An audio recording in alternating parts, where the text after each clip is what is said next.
you can't change the system unless you work within the system. In other words, once we were kicked out of OCC, we couldn't make any changes to help the school become better.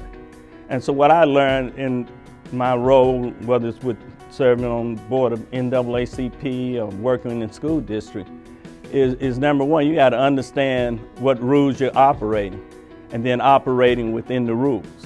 And at the same time, I realized that it takes coalition to really bring about change. That, you know, African Americans working on grievances, whether it's just about them or other issues, it takes a coalition of African Americans in Dallas. You know, we had a large Hispanic population as well as a white population as well. So I always, from that point, worked on coalitions. I'm responsible for myself, and whatever I do, I got to do it the best I can to my ability.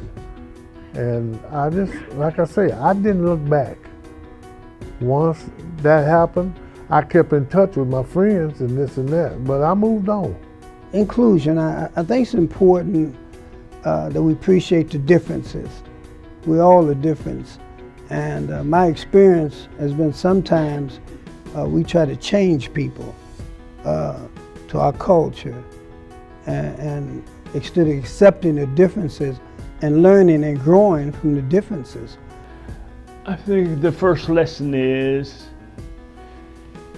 that you should be a Christian before you be a politician. That's the big lesson.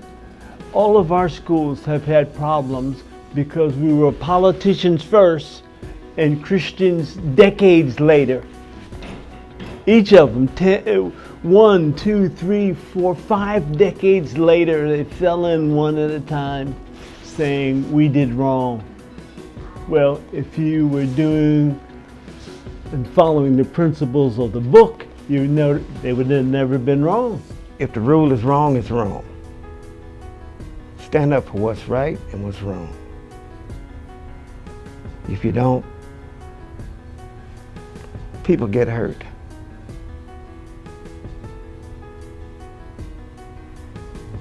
People do get hurt. I thank God about who I am and where I am today. So just inspire young folks. Do all that you can, and you can do it.